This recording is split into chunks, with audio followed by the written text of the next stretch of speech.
Camarades, l'émotion est grande, certes, mais permettez-moi que j'articule mes propos en 3 phases. La première phase va concerner l'étape à partir de laquelle je vais vous expliquer comment est-ce que nous voyons ce monde. La deuxième phase, nous allons nous consacrer à vous expliquer pourquoi nous devons continuer à nous battre. Et après, l'étape la plus importante, ça sera de vous décliner de façon sommaire la vision pour l'avenir, si je peux m'exprimer ainsi.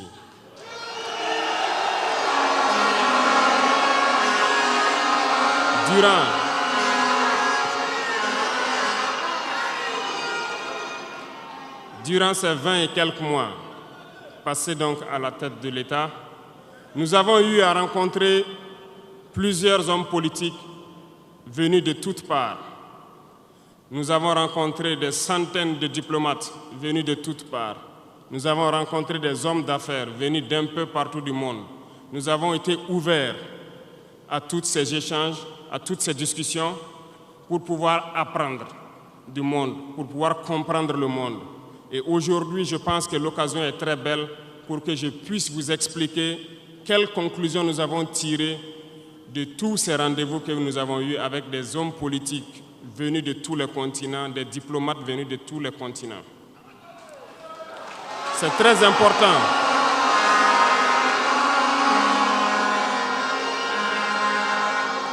C'est très important la conclusion que nous avons tirée et ça doit vous permettre de comprendre le monde.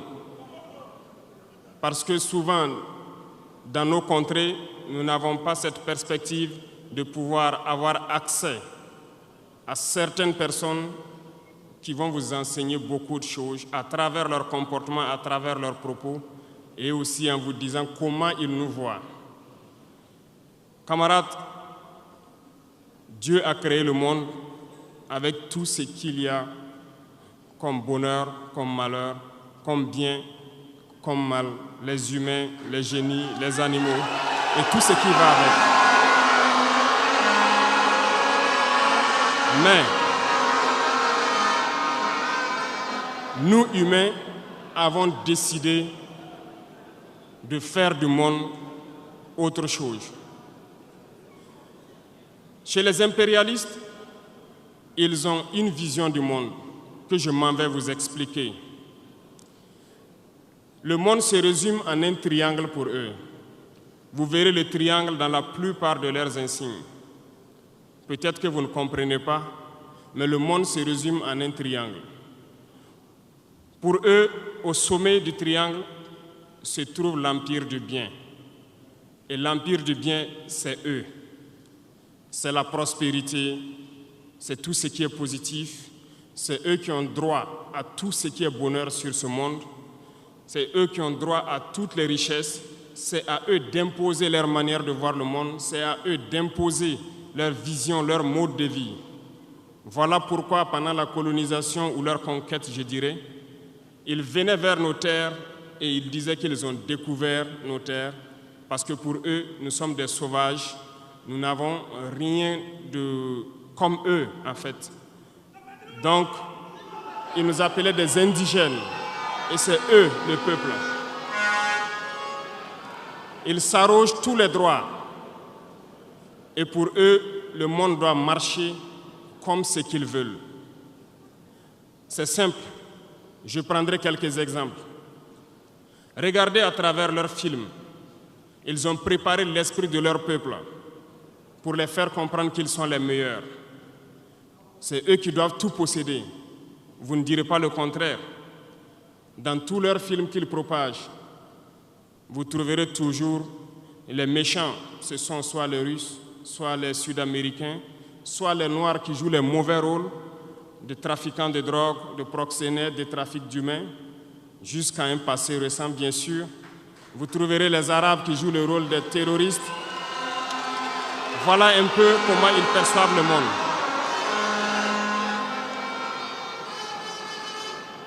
Quand je prends sur le volet économique, Qui, parmi nous, n'a pas traité les produits chinois des produits Shintok, comme on aimait l'appeler, de mauvais produits? Mais aujourd'hui, j'ai pu vous dire qu'on a tout tort, parce que la Chine est à un niveau de technologie assez avancé, et c'est en Chine que la plupart de ces pays viennent s'approvisionner, mettent leur marque dessus et nous revendent comme étant leur propriété. Regardez autour de vous. Nos entrepreneurs qui sont dans le BTP ne diront pas le contraire. Tous leurs engins aujourd'hui sont chinois. Ceux qui font le transport ne diront pas le contraire. Ils nous ont menti parce que nous avons fait le tour du monde un peu dans ces 20 mois pour chercher des entreprises, pour chercher des usines.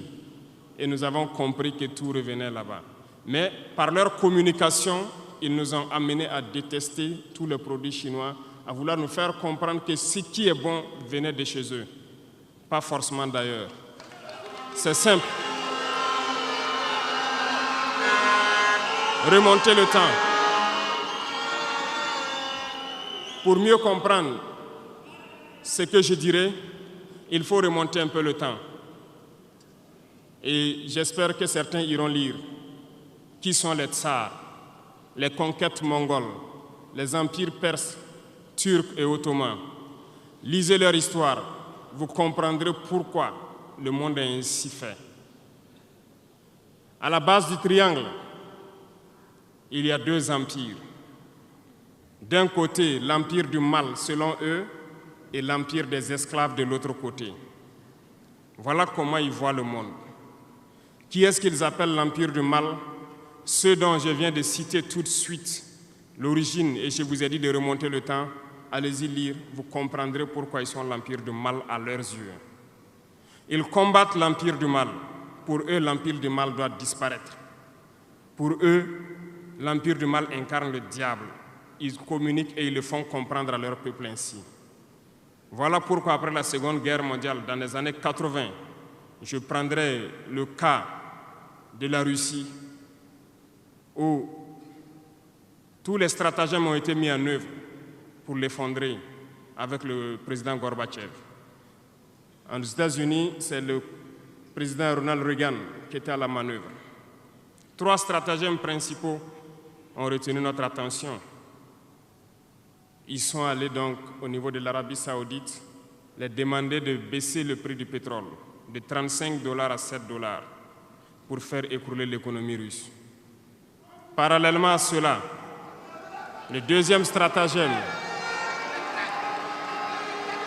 n'oubliez pas quelque chose,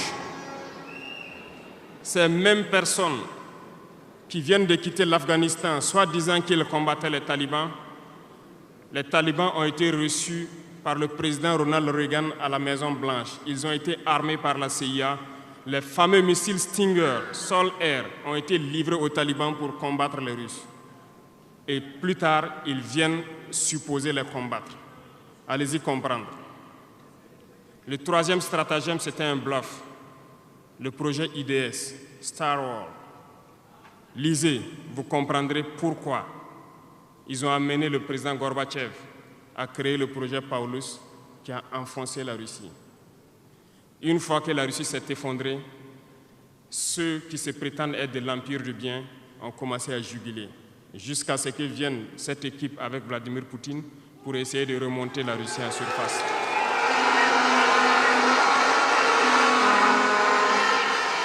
L'empire du mal. L'empire du mal, selon eux, a beaucoup souffert. Regardez l'Iran aujourd'hui, toutes les sanctions possibles. Regardez comment ils qualifient certains peuples. Par la communication, ils peuvent arriver à vous amener à faire détester un peuple ou à aimer un peuple. Ils sont très forts dans la communication et ils passent par tous les canaux possibles. Regardez les guerres qui sévissent. Ils ont tout inventé pour leur propre intérêt. Et enfin, l'empire des esclaves, selon eux, c'est l'Afrique et certains peuples d'Amérique du Sud. Dans leur tête, comme je le disais dernièrement, l'Afrique les appartient, nos terres les appartiennent, les richesses de l'Afrique sont pour eux. Et ils ne peuvent pas concevoir que des Africains puissent s'émanciper, sortir la tête de l'eau et vouloir donc les tenir tête. Et pour cela, ils se sont mis un cliché en tête. L'Africain est facile à manipuler, il n'est qu'émotion. Ils trouveront toujours un Africain pour lutter contre son frère. Et ça a toujours été comme ça. Par la communication, ils vous ont amené à détester votre propre couleur de peau. Dans nos cultures et dans beaucoup de cultures au Burkina Faso ici, le deuil était symbolisé par la couleur bleue. Lorsqu'une femme perd son mari, elle portait donc des tenues de couleur bleue pour faire son deuil pendant un temps donné. Ce sont eux qui sont venus vous dire que le noir symbolise le deuil, le diable, la médiocrité, tout ce qui est mauvais. Et malheureusement, nous avons tellement avalé ça que lorsque nous sommes en deuil, nous nous mettons également en noir. Il faut que nous nous réveillons. Il faut que nous nous réveillons parce que voilà le cliché qu'ils ont en tête. Eux, ils sont l'empire du bien, d'autres sont l'empire du mal, et nous, nous sommes l'empire des esclaves. Voilà comment les impérialistes voient le monde. Il faut que vous compreniez cela. Et là, je m'en vais faire un coup de gueule à l'endroit donc de certains intellectuels qui continuent de vouloir prêcher pour les impérialistes. Est-ce qu'ils ignorent cette partie de l'histoire? Je n'invente rien. Ça a été déclassifié, vous trouverez tout ce que j'ai dit dans les bibliothèques ou partout sur les moteurs de recherche. Ces intellectuels n'ont-ils pas lu cela? Ne connaissent-ils pas l'histoire de ce monde? C'est peut-être par malhonnêteté ou quelques billets de dollars qui les amènent à toujours prêcher pour les impérialistes. Il faut que nos intellectuels arrivent à tout moment à prêcher pour conscientiser nos peuples, nos masses populaires, pour qu'ils comprennent d'où ils viennent et comment ils sont vus des impérialistes.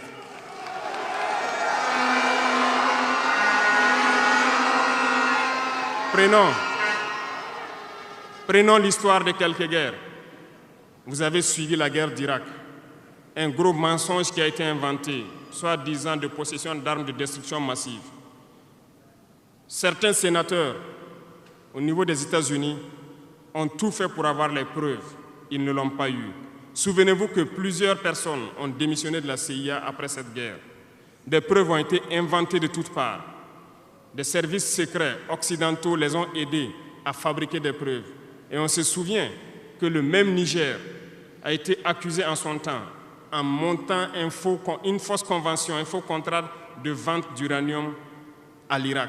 C'est le même processus qu'ils ont voulu amener la dernière fois pour soi-disant que le Niger vend de l'uranium clandestinement à l'Iran. C'est du déjà vu. Ils ont prétexté cela, ils n'ont pas eu de preuves. Même les Nations Unies ont trouvé finalement qu'il n'y avait pas de preuves tangibles de présence d'armes de destruction massive. Mais ils avaient leur objectif, il fallait détruire l'Irak. Ils ont détruit l'Irak. Ils ont créé l'État islamique, tout comme ils ont créé les talibans dans les années 80, les armés, les équipés. Et après, ils prétendent venir les combattre. Comprenez le jeu. Ça n'a que trop duré. Il faut qu'on se réveille et qu'on comprenne tout ça et que nous prenions conscience de notre situation et nous battre pour notre avenir.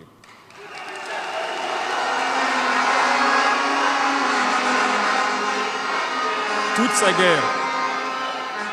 ces guerres ont été inventées, passant par l'Irak, la Syrie, la Libye, dans le but de déstabiliser le monde à leur profit, parce que nul ne doit pouvoir les égaler. C'est ce que nous vivons aujourd'hui dans le Sahel aussi à travers le terrorisme qu'ils nous ont imposé, parce qu'ils trouveront toujours des Noirs qui vont s'exciter et qui vont prendre les armes contre leurs frères noirs. C'est ce que nous vivons. Ils n'ont jamais quitté ce modèle. Malheureusement, beaucoup de gens leur donnent raison. À cause de quelques billets de dollars, ils se vendent très moins cher à l'ennemi, à l'impérialiste, et ils se mettent à combattre leurs frères. Je voulais faire ce petit historique du monde pour que vous compreniez comment l'impérialisme voit notre monde. Ça se résume en ce petit triangle. Après cela,